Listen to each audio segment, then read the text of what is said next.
नमस्कार साथियों। आज हम वीआरएम सेक्शन के बारे में बात करेंगे कि वीआरएम सेक्शन किस तरीके से काम करता है, वीआरएम सेक्शन की टेस्टिंग किस तरीके से की जाती है। तो जैसा कि आप सामने देख रहे हैं, ये है वीआरएम सेक्शन का सर्किट हमने बनाया हुआ है, ब्लॉक डायग्राम। तो इस पर जैसा कि मैंने आपको बताया था, हर सेक्शन में सप्लाई इन होने से पहले एक इनपुट कॉइल लगी होती है, जो ये लगी हुई है, इनपुट कॉइल। ठीक है, तो ये B+19 वोल्ट से VRM की इनपुट कॉइल से 19 वोल्ट की सप्लाई होते हुए VRM के दोनों मेन मॉसफेट और VRM की IC पर 19 वोल्ट की सप्लाई आती है। अब और यहाँ पर आप देख रहे होंगे, और अगर IC पर, यदि VRM IC पर आपको 19 वोल्ट की सप्लाई नहीं मिलती है, तो और में 5 वोल्ट की VS की सप्लाई आपको देखने को मिलेगी। अगर IC पर 19 वोल्ट की सप्लाई, ये VCC जो है 19 वोल्ट नहीं मिलता है, तो उसके बदले आपको 5 वोल्ट VS की सप्लाई देखने को मिलेगी। VRM की IC पर 19 वोल्ट की सप्लाई यानी VCC आते ही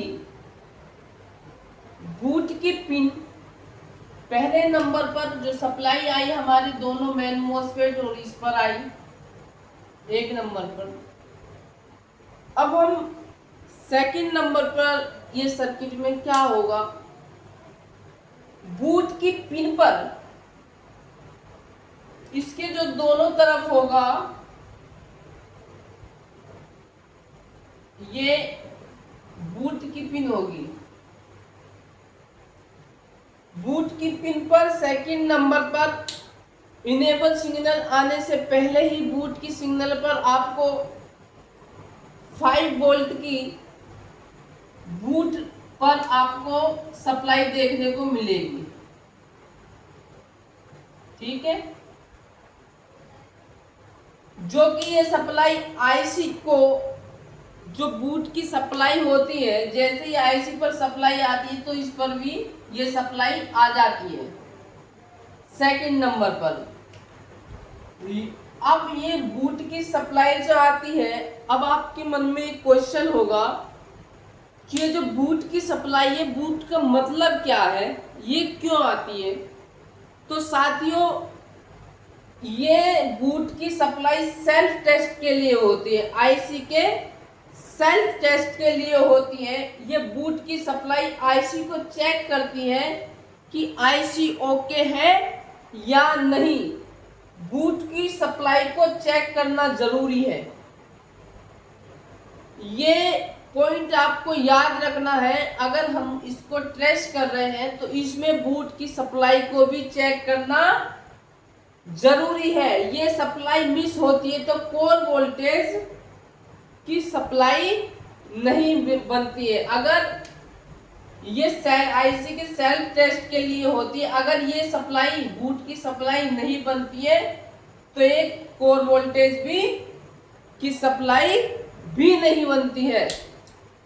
कोर वोल्टेज की सप्लाई नहीं बनती है तो हम IC को क्या करते हैं, जैसे कि कोर वोल्टेज की सप्लाई नहीं बन रही है तो हम क्या करते हैं, IC को बदलते रहते हैं, फिर भी हमारा क्या है, प्रॉब्लम सोल्व नहीं होता है। तो हमें ये बूट की सेकंड नंबर पर हमें बूट की सप्लाई भी 2 नंबर पर ये चेक कर लेनी चाहिए। ठीक है, जब हम बोर्ड को ऑन करते हैं तो बोर्ड ऑन करने के बाद VRM IC पर ये तो तब है जब हमने एडाप्टर लगा दी। ठीक है, और जब हम बोर्ड को ऑन करते हैं तब VRM IC पर इनेबल का सिग्नल आता है। ये तो है इस पर, ये यहाँ पर ये IC पर इनेबल का सिग्नल आता है और ये VR ऑन के नाम से सिग्नल आपको देखने को मिलेगा। इनेबल का सिग्नल जो है VR ऑन के नाम से होता है। इस सिग्नल पर अगर मैं सप्लाई की बात करूं तो यहाँ जब हम चेक करेंगे तो 3.3 वोल्ट की सप्लाई आपको देखने को मिलेगी। अब IC पर जैसे ही इनेबल का सिग्नल आता है, IC पर जैसे ही इनेबल का सिग्नल आएगा तो IC क्या करेगी, जैसे इस पर इनेबल का सिग्नल आएगा तो IC क्या करेगी, IC दोनों जो अपर मोसफेट है, जो दोनों मेन मोसफेट है, उनके दोनों मोसफेट के गेट को इनेबल कर देगी।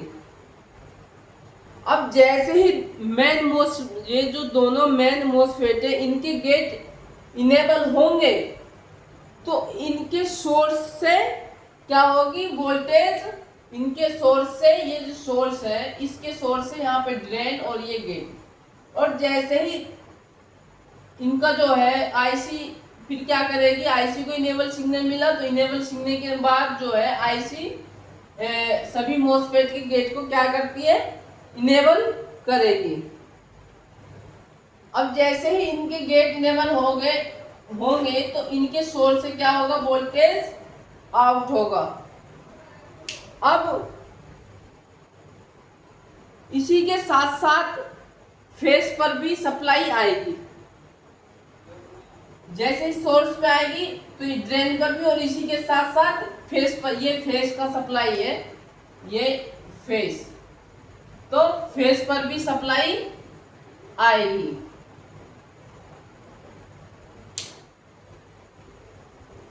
अब फेस के सिग्नल से IC को ये पता चलता है, ये जो फेस का सिग्नल आता है, इस फेस के सिग्नल से IC को ये पता चलता है कि जो फर्स्ट मोसफेट है, मेन मोसफेट जो है, इसके सोर्स से वोल्टेज आउट हो चुकी है। IC सपोर्टिंग फिर क्या होगा कि जैसे ही IC को पता चलेगा कि यहाँ से वोल्टेज जो है फेस के माध्यम से कि सोर्स से वोल्टेज आउट हो चुकी है, तो IC क्या करेगी, IC जो सेकंड सपोर्टिंग मोसफेट है, इनके गेट को क्या कर देगी, इनेबल करेगी। अब क्या होगा, अब सपोर्टिंग मोसफेट स्विचिंग करेगा। अब जैसे ही इनके गेट पर ये सप्लाई यहाँ से आएगी, जैसे ही इन दोनों के मोसफेट को इनेबल किया जाएगा तो ये मोसफेट क्या करेगा, स्विचिंग करेगा, और ये स्विचिंग करके क्या करेगा, ये जो सप्लाई है इस सप्लाई को ग्राउंड से बाहर कर देगा। क्या कर देगा, ग्राउंड से जोड़ देगा, ग्राउंड से बाहर कर देगा। अब जो वोल्टेज बच जाता है आउटपुट कॉइल पर, जो वोल्टेज बच जाता है आउटपुट, ये होती है आउटपुट कॉइल पर, तो आउटपुट कॉइल पर उस वोल्टेज को हम फिक्स वोल्टेज के नाम से जानते हैं। क्या, फिक्स वोल्टेज के नाम से जानते हैं। अब ये फिक्स वोल्टेज जो है आउटपुट कॉइल पर हमें ये फिक्स वोल्टेज मिलता है। अब ये फिक्स वोल्ट आउटपुट कॉइल पर मिलता है। फिक्स वोल्टेज आउट जैसे ही यहां से ये फिक्स वोल्टेज आउट होगी तो क्या होगा, हमें यहाँ पर CPU वोल्टेज, कोर वोल्टेज हमें 1.25 वोल्टेज, जैसे ही वहां से वोल्टेज ये आउट होगी तो हमें यहाँ CPU सॉकेट पर हमें 1.5 वोल्ट हमें यहाँ पर दोनों साइड से देखने को मिलेगी। अब जैसे ही ये वोल्टेज जो मिलता है,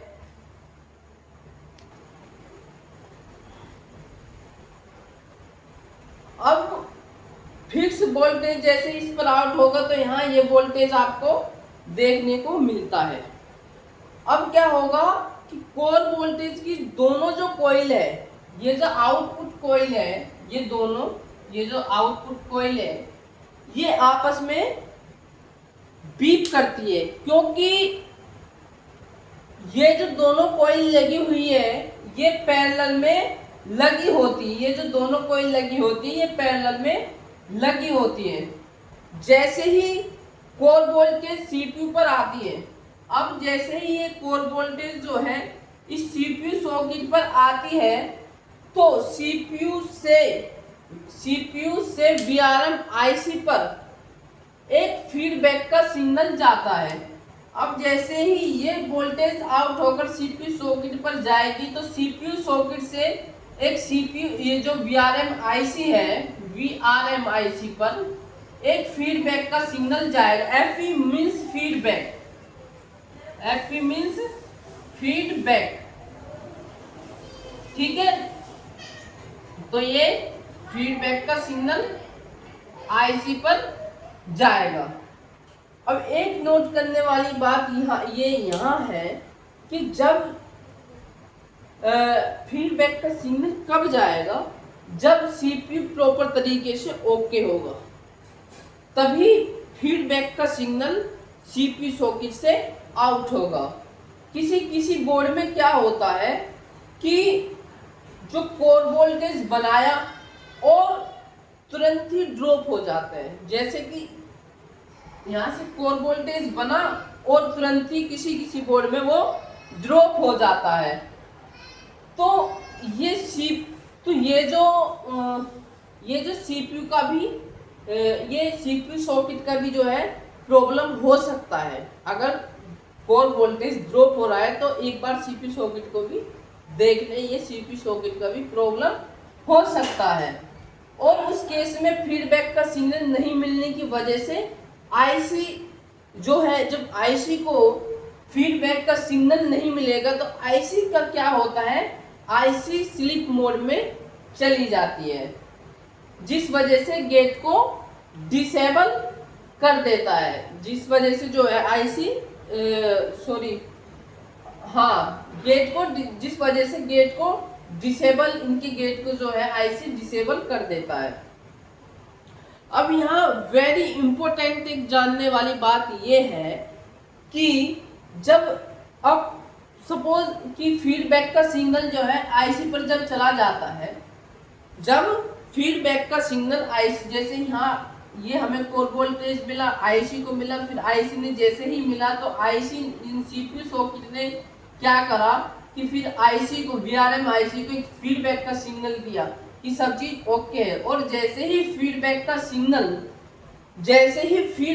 सिग्नल वीआरएम आईसी पर जाता है, तो क्या होता है, जाएगा तो आईओ से फिर क्या होगा, एक पी गुड का सिग्नल आईओ से आउट होगा। क्या होगा, एक आईओ से जैसे ही फीडबैक का सिग्नल इसकी आईसी पर जाएगा,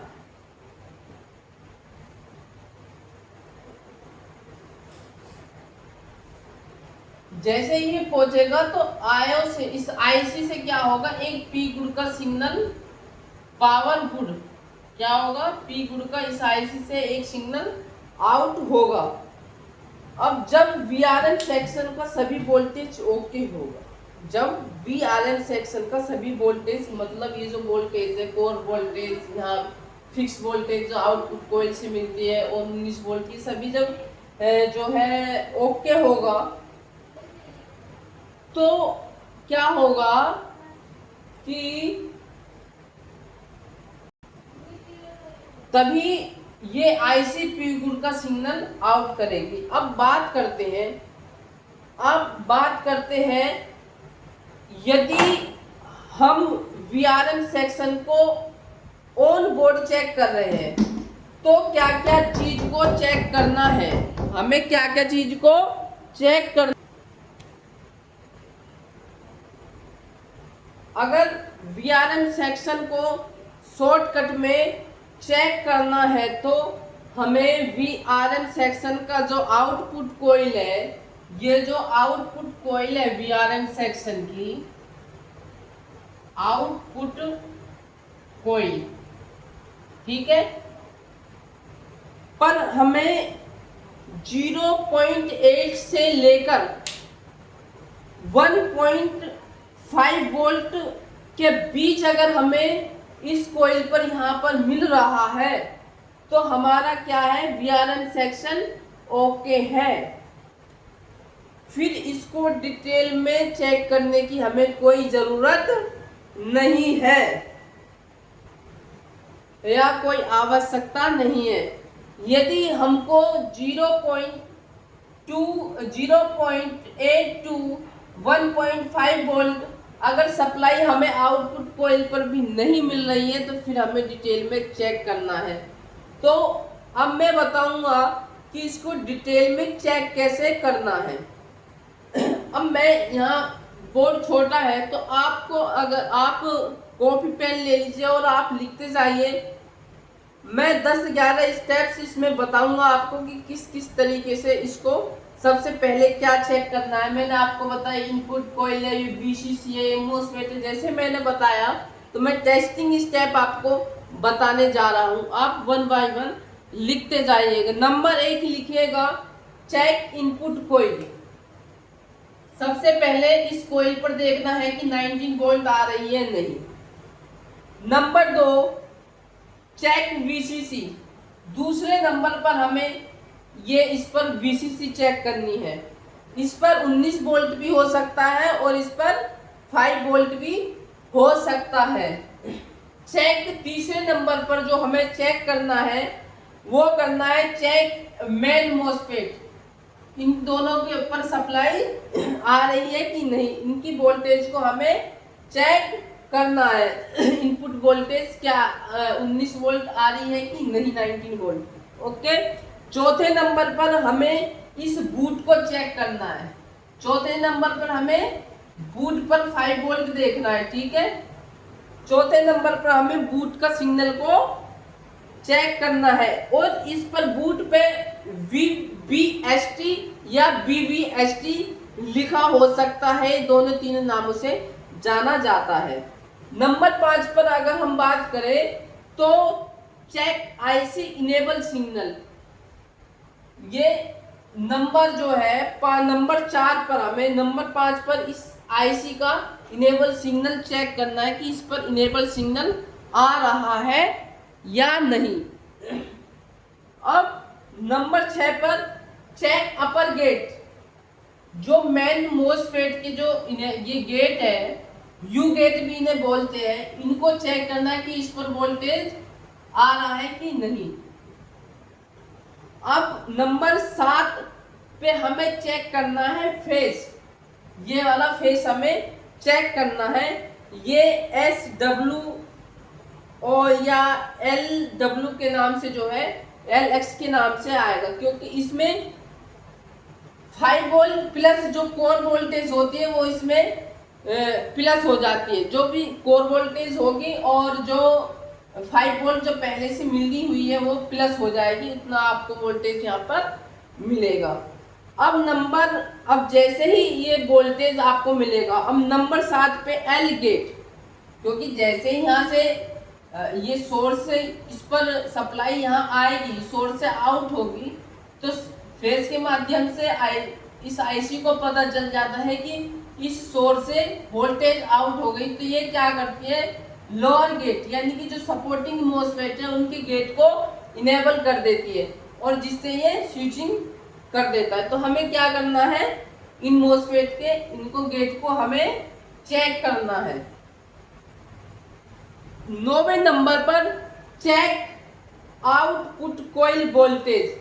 जो यहाँ से वोल्टेज बन रही है, जो यहाँ से जो वोल्टेज आउट होगी, हमें ये वोल्टेज को चेक करना है कि वो यहाँ से वोल्टेज को क्या आउट होगी, 0.8 टू 1.5 वोल्ट आउट यहाँ से होगी। इतना आपको आई होप कि समझ में आ रहा होगा। इसके बाद जैसे ही वोल्टेज यहाँ आती है तो उसके बाद हमें चेक फीडबैक वोल्टेज, फिर हमें ये वोल्टेज चेक करनी है।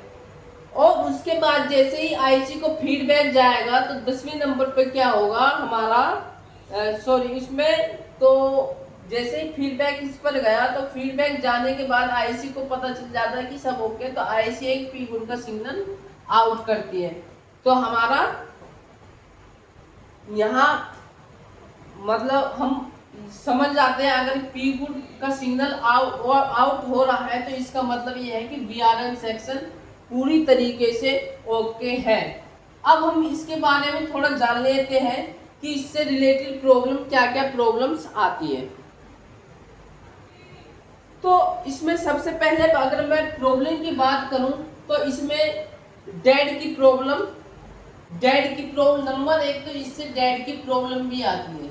डेड प्रॉब्लम, लैपटॉप डेड हो जाता है, ठीक है, क्या होता है, लैपटॉप ऑन नहीं होता है। नंबर 2 अगर मैं बात करूं तो नो डिस्प्ले का प्रॉब्लम आता है, यानी कि बोर्ड ऑन तो होता है लेकिन लैपटॉप में स्क्रीन नहीं आती है, डिस्प्ले नहीं आती है।